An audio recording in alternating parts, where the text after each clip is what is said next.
everyone, it's Kandace and Sher with Processing Trauma Out Loud. Happy New Year, Sher. This is our second episode in the new year of 2025. Can you believe that? I'm glad. It's exciting. Yeah. It is exciting. You know, we closed out 2024 with some different topics and about releasing and grieving and dreaming and reflecting. I didn't say that in the right order, but those were the topics. And then last week we talked about what it means to be a wild woman. Yeah. And in that light or in that vein, you had mentioned something about desires and dreaming, and that you had this desire that you want to be more connected to your body. So we've decided that we're going to just talk about this. We're going to process it out loud about what does it mean to be connected to your body and what does it mean to become disconnected to your body. Yeah, it's such an important topic. And it was interesting as I watched that video actually a couple of times, and I noticed myself really struggling as I said, I'm just wanting to reconnect with myself as a woman in my body. You know, kind of like I stumbled over it every time. And I just felt really curious about that. And it is something that I'm conscious of, I'm aware of. I'm doing some intentional work around that. But as we mentioned last week, we feel like some of these topics that we are talking about, especially pertaining to dreams and desires and who am I as a woman and who am I as a wild, instinctually alive woman? Who am I as a woman who's alive in my body? Like, we feel that these are topics that are going to really resonate with our audience because when we've had childhood trauma and particularly abuse, I will say of every kind, really. I mentioned sexual abuse, but I really think emotional abuse and childhood neglect, all of these things can cause us to become disconnected from our body.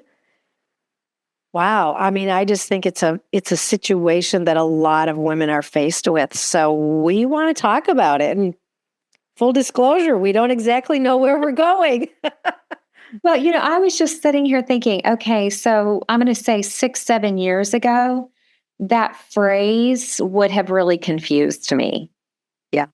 And it is something that more and more people are talking about in the therapeutic world, in trauma coaching, in somatic experiencing about being connected to your body.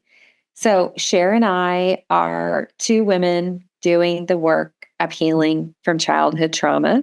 We are not neuroscientists, neurosurgeons, doctors, or experts per se, but we are women who have deep desire for not only our own healing to live fully free and alive, but for that of others who are wondering, is there more? Can I experience more satisfaction in my life, in my career, in my relationship, in my dreams? And so we believe this is connected to being connected to your body. Yeah. So I'm going to do just a little bit of going back to the beginning when we're born. We believe that when we're born, we are connected. Body, soul, which our understanding of that is where the mind, the will, and the emotions reside in that soul realm, and our spirit. And for an example, a baby is connected to its body and feels its hunger pains. And the baby notices those hunger pains and cries. And the baby gets its needs met from a caregiver. And so the baby can learn to trust when I feel this sensation in my body and I cry, I get my need met. Sadly, when a baby does not get that repeatedly, it will actually stop crying. It will have to disconnect from its body and that hunger pain for really a survival, or I want to say really complete hopelessness. My cries don't matter, and can starve. And Right. that that's starting with the baby, but as we age chronologically, it's other things that, as a toddler or an elementary school student and then a teenager, it's all about what does it mean to be connected to your body through each phase of life, and how do we become disconnected from our bodies, that we don't trust. One, we don't trust our bodies, and two, we don't even listen to them anymore. When we've had childhood trauma, it's because we've learned that it doesn't matter. Mhm. And not only does it not matter, but there can even be unsafety that we feel around asking for what we need. The child who is neglected or ignored or pushed away or even punished in different ways by asking for what they need. And so we can learn pretty young, and going back, especially into that, maybe a year to 3 years of age, where there's actually cognitive choice of, whoa, I'm not going to ask for this because when I ask, something bad happens. And the child learns that it's not safe and there's no security. And so then there is that sense of, or that reality that our body literally becomes this separation where when the child goes into survival mode, there's a disconnect of the body so that the brain is able to just function cognitively so that survival can go on. And anything that's considered secondary or not necessary to survival gets cut off. And I want to just say this happens frequently. Yep. Okay. So I don't, we have lots of listeners that maybe had severe childhood trauma, maybe don't feel like they had much at all or any. But what I want to say is we know that this happens way more than is talked about or even believed. But we're seeing this growing awareness of, I'm going to say it comes a lot, even just through education, Mhm. of, oh my goodness, Yeah. I have been disconnected from my body for decades. Yeah. Which is such a strange realization because our body has been there with us through it all. Every moment of our lives, our body has been there, but we have not been aware so often of what is our body asking for, what does our body need in this particular moment. What do I really want in terms of food or touch or care, or what kind of things cause me to feel safe and secure in my body? When we're disconnected, those thoughts don't even really cross our mind. Yeah. So what's coming up for me is, so I'm going back to my teenage years, and like this idea of, we were created for connection, to be interdependent. And actually, we are born completely dependent. And then in age appropriate ways, we begin this interdependent dance with the human race Mhm. and our primary caregivers. But I know for me in my teenage years that the grief of not having the kind of connection that I needed to flourish, I had to disconnect, and I went into a lot of numbing behaviors. Yeah. Right? Numbing behaviors are a disconnection from what the body truly needs. Right. Yeah. And a lot of those numbing behaviors even happen through the body. Right. So we're using our body to numb from the pain that we're feeling in our body or our soul. Yes. Yes. Yeah. It's definitely it, we don't want to confuse anyone here, but I'm saying I don't want to confuse myself, because I do have a lot of clarity here Mhm. that as I am getting reconnected to my body, Mhm. in some ways for the first time ever, Yeah. I have more clarity of the years that I've been so disconnected from my body. Yeah. Yeah. Yeah. And I'm even thinking, Candace, of the ways that not only do we numb through activities or behaviors that functions that we do through our body, but that sometimes we even induce pain so that the emotional pain, so that the physical pain we feel actually relieves us from the overwhelm of the emotional pain that we Yeah. feel. And of course, there are a lot of ways that humanity has figured out that if I punish my body in some way, if I harm my body in some way, that can actually even relieve me of some of my emotional distress. But the only way we can really do this is through having somewhat of a level or even an extreme level of disconnection, that my body is somehow not really a part of me.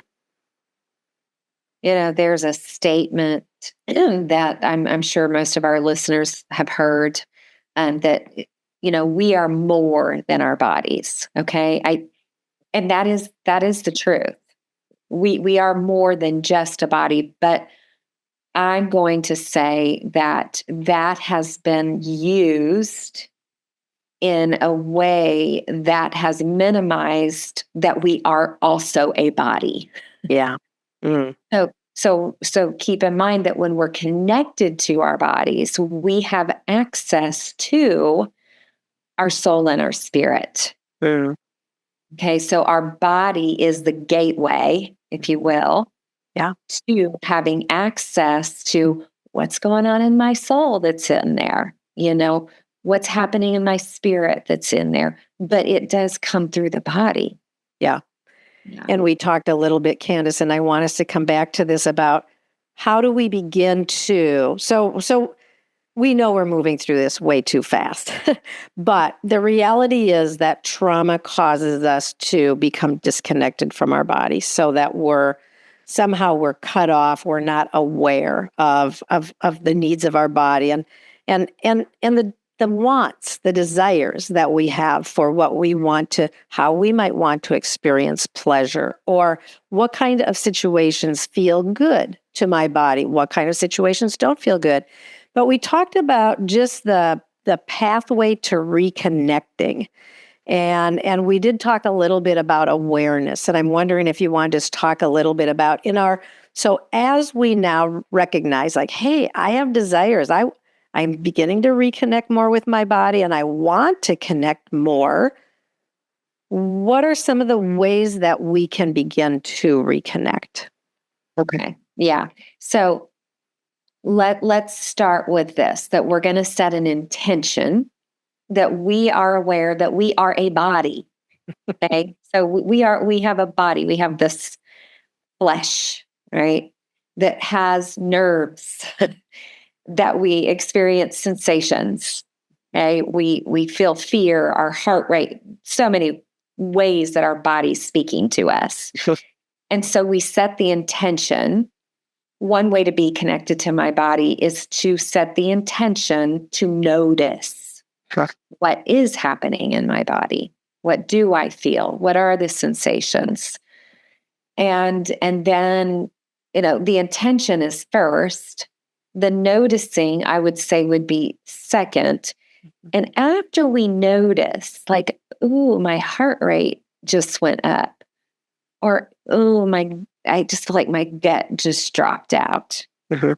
And we slow down and say, what do I need or what do I want in this moment based on what's going on in my body? Like, what is Yeah. my body trying to tell me? Yeah. Yeah. That whole thing of awareness, I think, is so important. And I've been spending some intention. I've been setting some intention toward becoming more aware. And Dan Siegel has a book called Awareness. And in it, he talks about how do we literally place intention on different aspects of our body, our soul, so that we can become more connected. And so he takes it right back to the basics of the five senses and just becoming taking time to actually, it might be a 3-minute period where I just say, okay, right now I'm going to become aware of my body. What do I see right now? And then I consciously become aware of what am I seeing? Okay, what am I hearing? And to go through the five senses with that intention to be aware.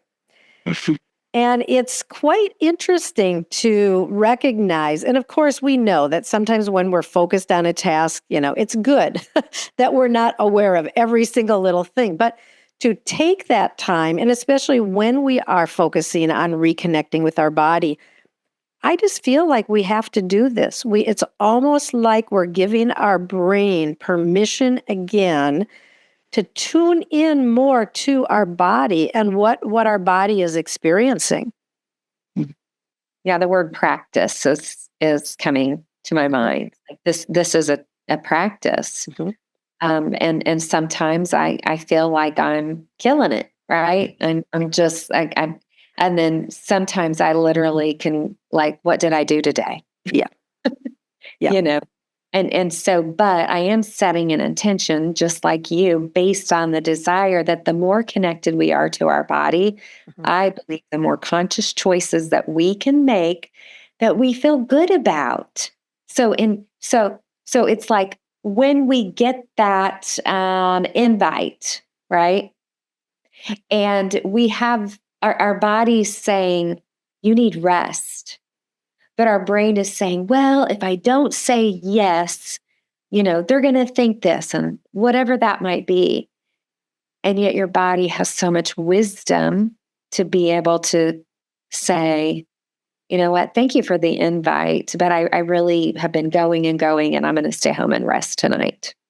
That may not seem like a big deal, but think about other scenarios where you're saying yes, but your body is telling you no. Yeah. I think this is a huge thing, Kandace. Like where are we saying yes when our body is saying no, but we're not connected to our body?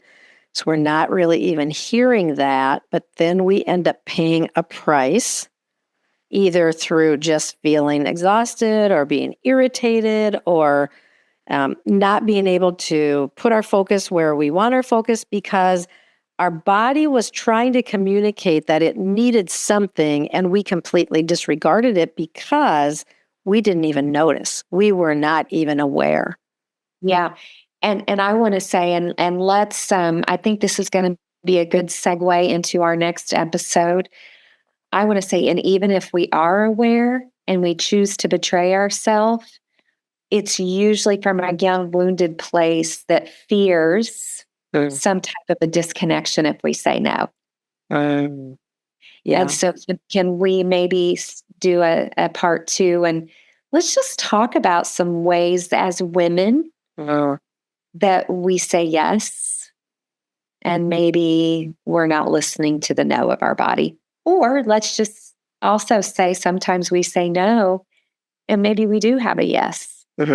You use the word betray, and I feel like that really resonated in me. Like, what are ways that we betray our body when we don't listen? And yeah, I like the thought of let's come back next week and talk more about that. Sounds good. Yeah. Thanks for taking on this topic. Yeah, it's good. It's important. It's a little bit hard to get into in a way, but I think what I want to say, maybe just as we close, is why we feel this is important is because we can't really achieve our dreams and our desires if we are disconnected from our body. Like the things that we long for most in our life, in our relationships, in our emotional well-being, in our sense of freedom, in our sense of enjoyment, we cannot get it if we are disconnected from our body. And that's why I think it's important for us to spend some time here. I agree. Okay, I will see you next week on part 2. All right. Love you, friend. Love you too.